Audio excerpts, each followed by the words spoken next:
going on the high street in Den Haag today.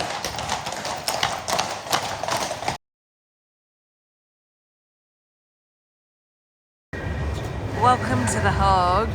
This is the central train station. I've just arrived from Paris. It's really cold. Just getting out of the train station has been really complicated. It feels like Germany to me. It feels sort of dark and cold, and Paris doesn't feel this way. It's something about the north.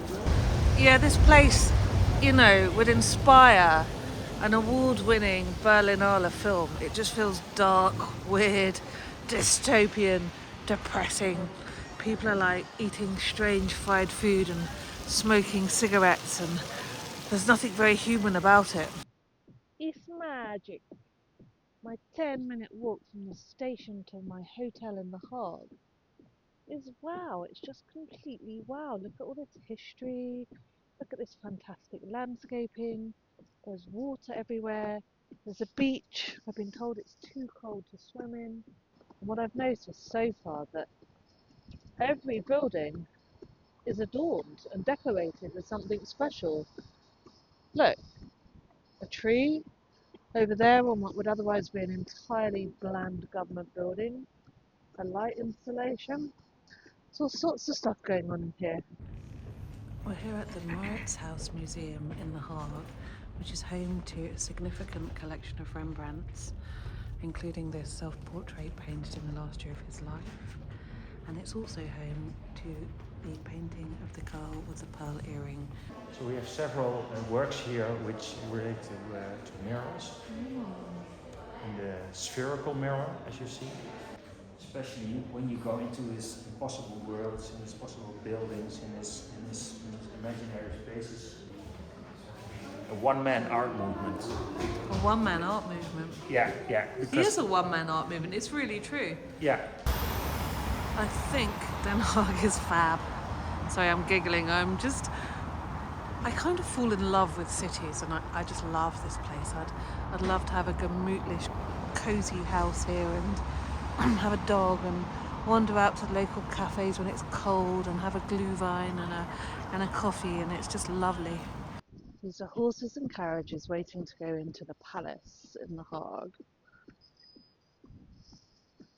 Those horses ain't too shabby. Look at that. There's some well posh horses.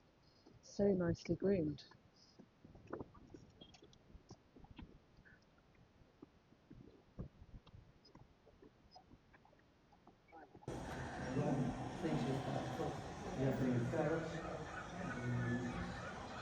So this is the panorama in The Hague. It's the oldest surviving panorama that was painted and built in its original place. And it was done by the sea painter Mestag. It's astounding. The sounds, the idea of it, apparently this concept was created by a Scotsman. And there were once 300 of them in the world. How many are left of these panoramas? About 23, 24. And do you know where some of them are? Yeah, definitely. Well, they're spread through Europe mostly. Oh, yeah? There's two in Switzerland. Wow. But more, and also there are even two in China. Are there? America. Yeah. Also This is old brilliant. I love it.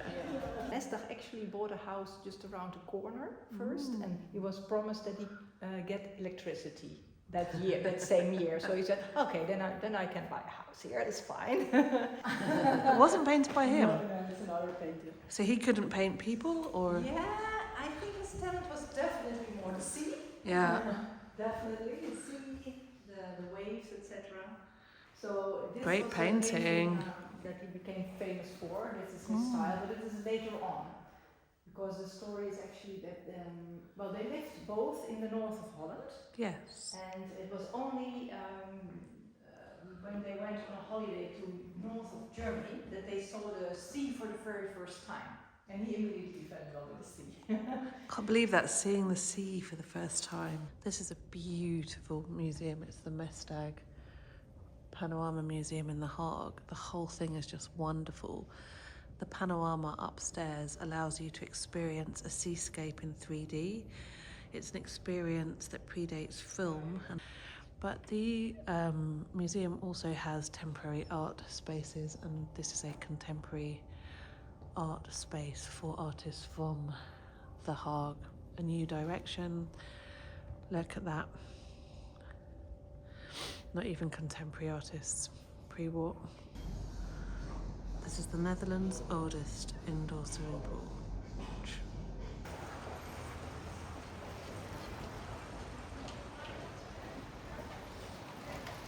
And then you realize that the colors of the sky, they are starting to become symbolist colors.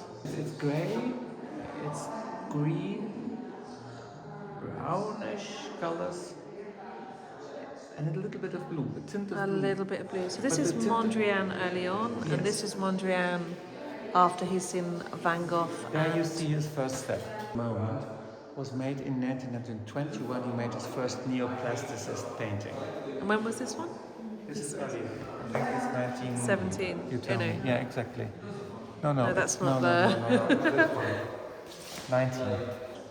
He takes over the idea of Impressionism, which Signac and Seurat developed into pointillism, where it's all working with little dots of light and the color is analyzed. Who developed pointillism? Seurat, Georges Seurat and Paul Signac. Oh. Where is the essence of things? Where is the truth? Where is the deeper reality? So that was the symbolism. The lily. The lily and many other symbols. Also, before he really became a signature style, this painting is, he had this revolutionary idea of turning it on its tip. Of turning it on its tip. So that's very new. Yeah.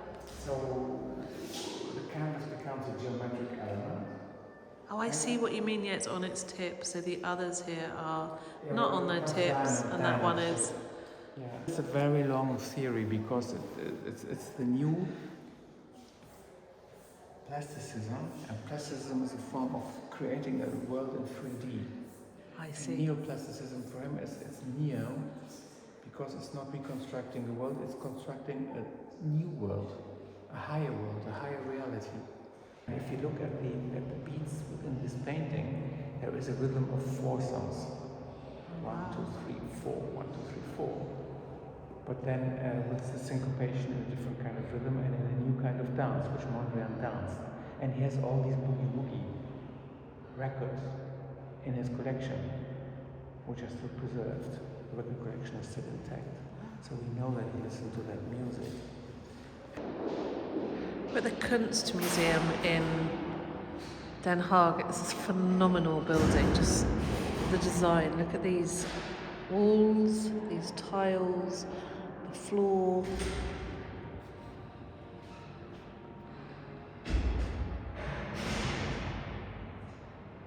So one of the features in this museum, the Kunstmuseum in Den Haag, is the natural light, which the head of programming has told me he's fighting to maintain and keep with an upcoming overhaul of this phenomenal museum.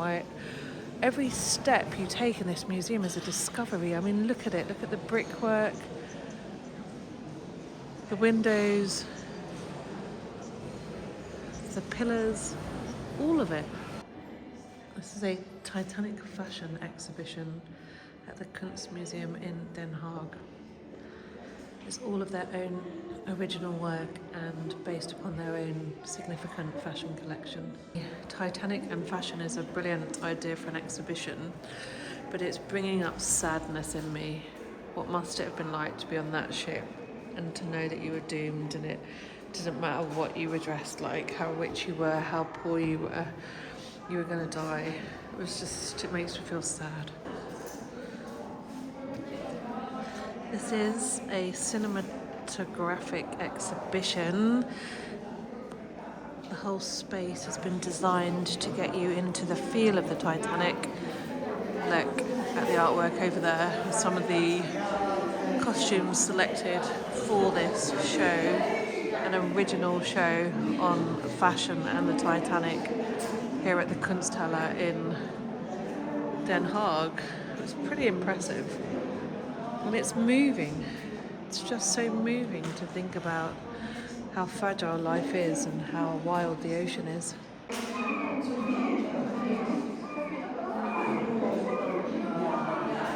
Look, they've even got seagulls. The other sad thing is that as somebody who loves and travels so much, the idea that people are going on this wonderfully exciting trip and this happened makes it even more poignant.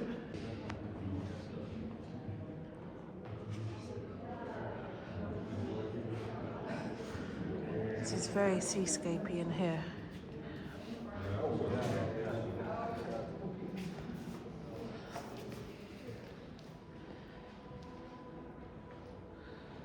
It's already Christmas in the Hague. Look how pretty that is. Man, look, there's a scene over here, but I haven't got time to explore it because I'm late for a reggae concert. But how cute! A reggae concert in the Hague.